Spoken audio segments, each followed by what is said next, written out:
오늘의 제목은 승리하는 세 가지 비결이라는 제목을 가지고 여러분들과 함께 말씀을 나누고자 합니다. 놀라운 하나님의 복을 누리는 삶을 삽시다. 신명기 강의 33번째 시간입니다. 하나님은 우리를 부르시고 우리를 선택하시고 복을 주시고 우리를 이기게 하십니다. 모든 것을 하나님이 하시지만 우리가 해야 할 것이 있습니다. 하나님의 백성으로 하나님의 뜻을 따르며 순종하며 살아가는 것입니다. 너무나도 당연해 보이는 삶이지만 그것이 복과 저주를 결정하고 승리하는 삶을 살아가게 합니다.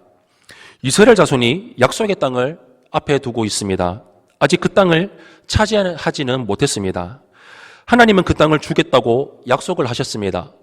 모세는 이스라엘의 복을 받는 삶은 오직 하나님과 맺은 언약에 그것에서 떠나지 않고 오직 말씀을 붙들고 말씀에 순종하며 살아가야 한다는 것을 말하고 있습니다.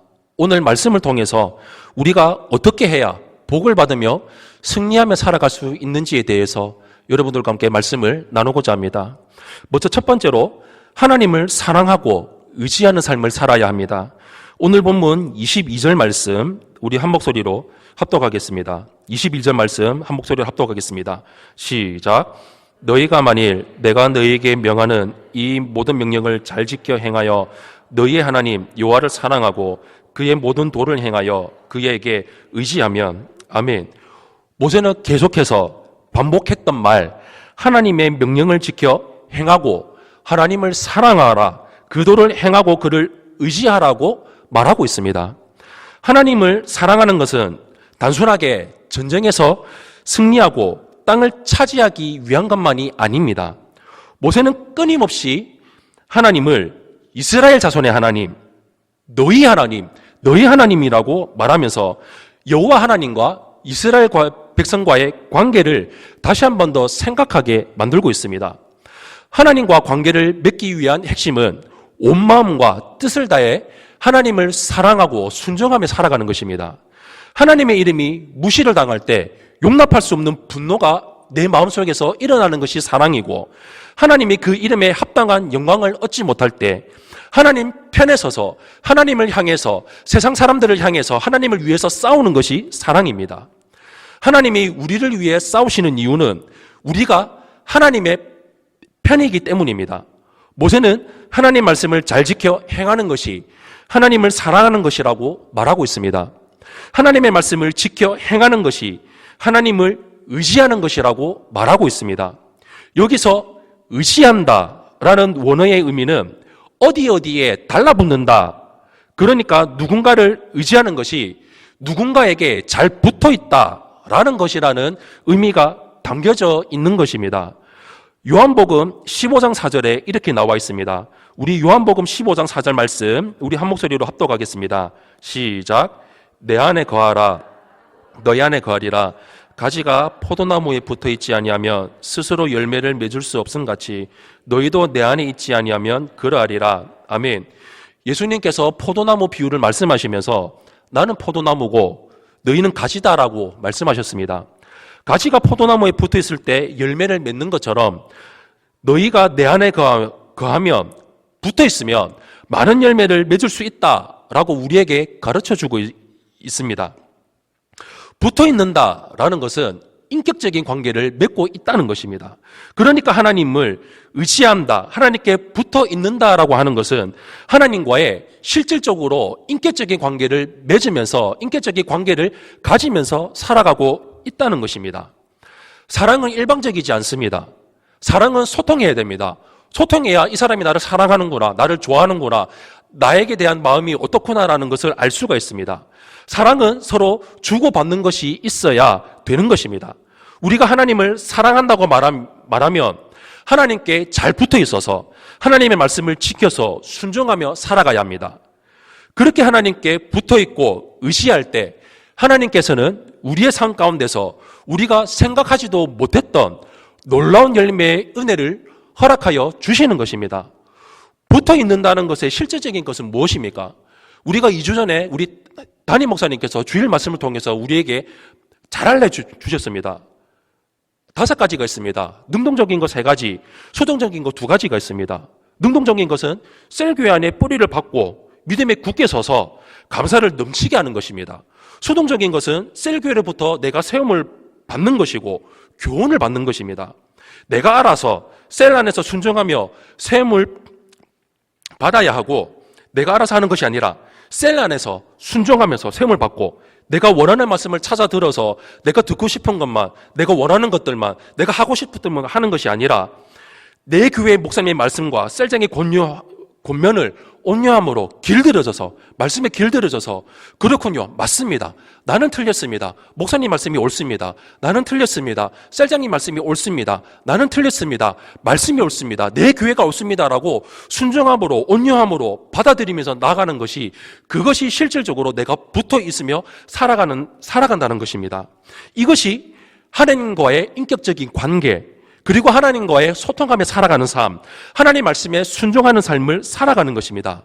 이런 삶을 우리가 이름에 살아가는 우리 성도님들이 되시기를 예수님 이름으로 축원합니다. 오늘 본문 23절에서 25절 말씀 우리 한 목소리로 합독하겠습니다. 23절에서 25절 말씀 우리 한 목소리로 합독하겠습니다. 시작. 여호와께서 그 모든 나라 백성을 너희 앞에서 다 쫓아내실 것이라. 너희가 너희보다 강대한 나라들을 차지할 것인즉 너희의 발바닥으로 밟는 곳은 다 너희의 소유가 되리니 너희의 경계는 곧 광야에서부터 레바논까지와 유브라데 강에서부터 서해까지라. 너희 하나님 여호와께서 너희에게 말씀하신 대로 너희가 밟는 모든 땅 사람들에게 너희를 두려워하고 무서워하게 하시리니 너희를 능히 당할 사람이 없으리라. 아멘. 이스라엘 백성들이 하나님을 사랑하고 순종할 때 주변의 나라들이 차지하고 있는 땅까지 차지할 수 있다고 약속하고 있습니다. 이스라엘이 땅을 차지하는 방법은 그들이 힘이 많아서, 능력이 있어서, 돈이 많아서, 군사력이 많아서 있는 것이 아니라 하나님의 말씀을 지키고 따르며 순종하며 그 말씀 가운데 거하며 살아가는 것이 그 땅을 차지할 수 있는 유일한 방법입니다. 객관적으로 볼 때 이스라엘 백성들이 가나안 민족을 이길 수 없었습니다. 사실은 정말로 너무나도 힘에 부치고 힘겨운 일이었습니다. 싸운다고 해서, 이긴다고 해서 큰 손해를 감당해야만 했던 일이었습니다. 그런데 하나님께서 그들을 능히 이길 수 있게, 너희들을 이기게 하겠다고 말씀하셨습니다. 어린아이가 어른과 팔씨름을 하면 어린아이는 절대로 이길 수가 없습니다. 이길 수 있는 방법은 단 한 가지가 있습니다. 그것은 어린아이가 어른과 팔씨름을 할 때 그 아이의 아빠가 아이의 손에 손을 얹어서 함께 힘을 주면 그때 이길 수가 있습니다. 하나님께 순종하고 하나님을 의지하면, 하나님께 붙어 있으면 하나님께서 우리에게 놀라운 능력과 힘과 은혜를 허락하여 주십니다. 지혜를 주시고 통찰력을 주십니다. 그리고 내가 할 수 없었던 여러 가지 영역에서 하나님의 놀라운 힘과 능력과 방법으로, 은혜로 우리 삶을 인도하여 주십니다. 하나님을 의지하며 살아가시기를 바랍니다. 하나님 말씀에 순종하며 살아가시기를 바랍니다. 하나님께 붙어 있으며 살아가시기를 바랍니다. 그것이 하나님의 말씀을 순종하고 지키며 살아가는 것입니다. 그것이 하나님을 사랑하며 살아가는 것입니다. 두 번째로 우리는 하나님의 명령을 지키며 살아가야 합니다. 26절에서 28절 말씀 우리 한 목소리로 합독하겠습니다.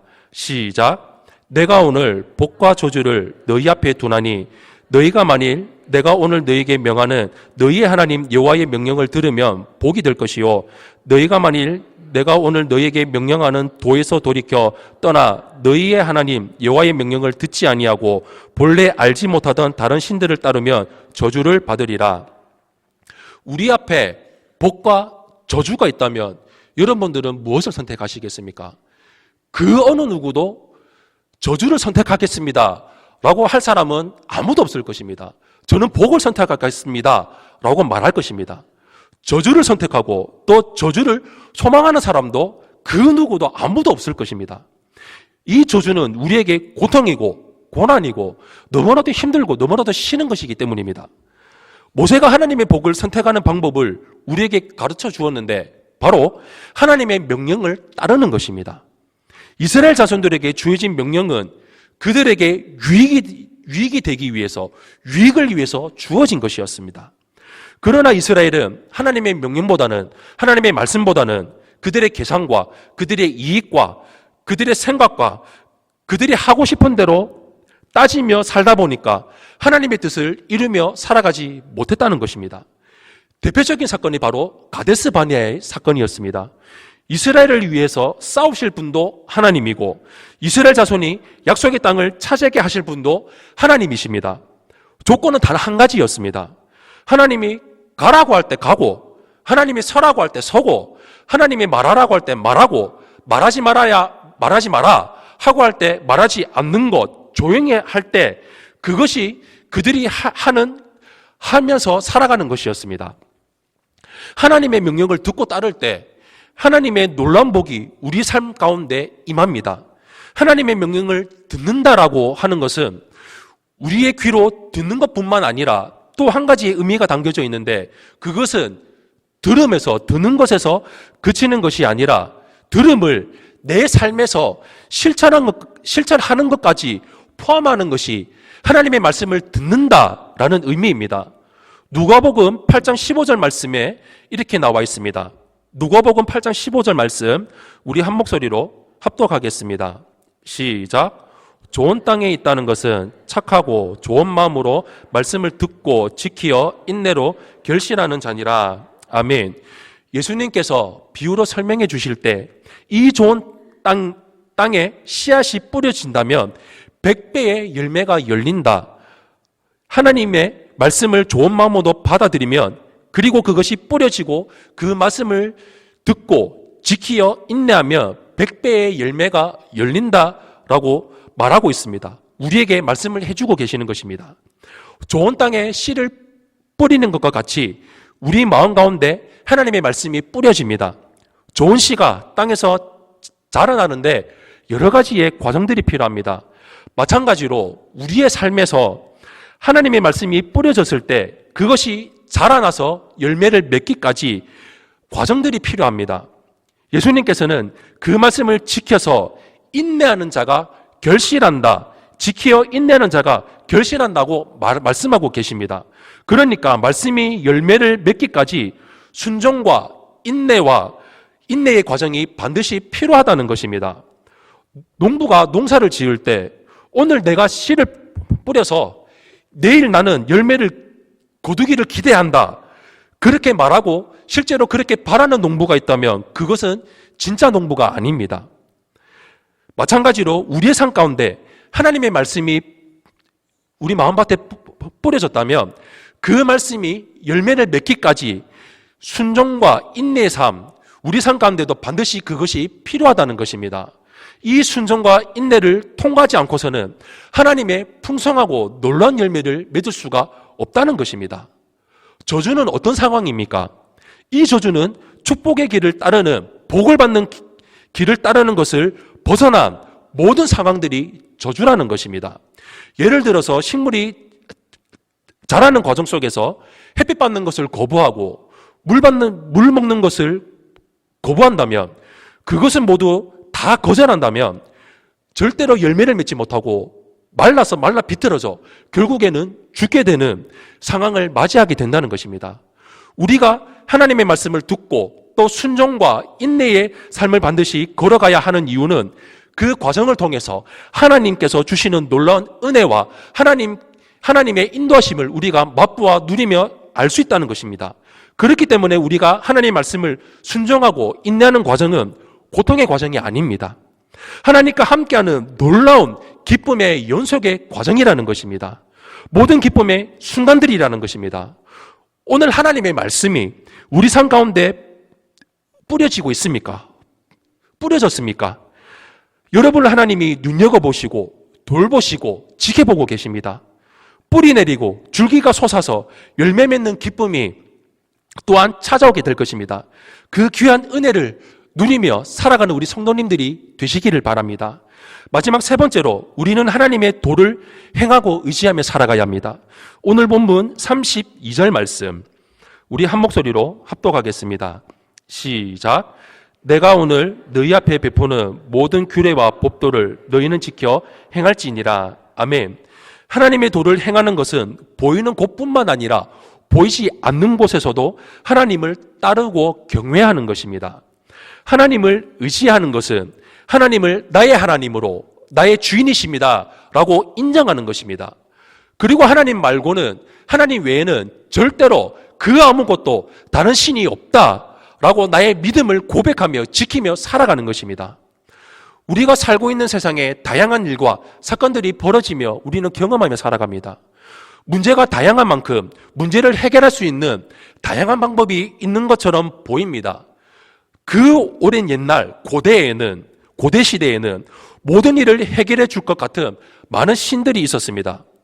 비가 필요할 때 비를 관장하는 신이 있었고, 식물이 열매를 맺을 때 그 식물의 열매를 맺는 신이 있었고, 전쟁을 할 때 전쟁을 지키는 전쟁의 신이 있었고, 각 상에 따라서 필요한 다른 신이 있는 것 같았지만 세상을 다스리시는 분, 세상을 주관하시는 분, 온 천지 만물을 만드셔서 창조하신 분은 오직 여호와 하나님, 그 단 한 분만의 사실이라는 것을 인정하며 살아가야 하는 것입니다. 우리 삶의 문제를 해결하실 분은 오직 여호와 하나님 단 한 분이십니다. 사랑하는 성도 여러분, 이스라엘 백성의 생사화복을 결정하시는 분은 여호와 하나님 한 분이십니다. 모세는 이스라엘 민족이 이 사실을 깊이 깨닫기를 바라면서 반복해서 교훈했고, 경고하고, 명령하고, 훈계하고, 당부했던 것입니다. 우리는 하나님의 명령에 따라서 살아가는 존재입니다. 하나님만 바라보고 살아가야 하는 존재입니다. 다른 삶은 없습니다. 하나님을 깊이 사랑해서 하나님의 명령을 기쁘게 따라 사는 삶을 살아가야 합니다. 우리 일평생 하나님을 사랑하고 명령에 순종하고 의지하는 삶을 살아가는 우리 성도님들이 되시기를 예수님 이름으로 축원합니다.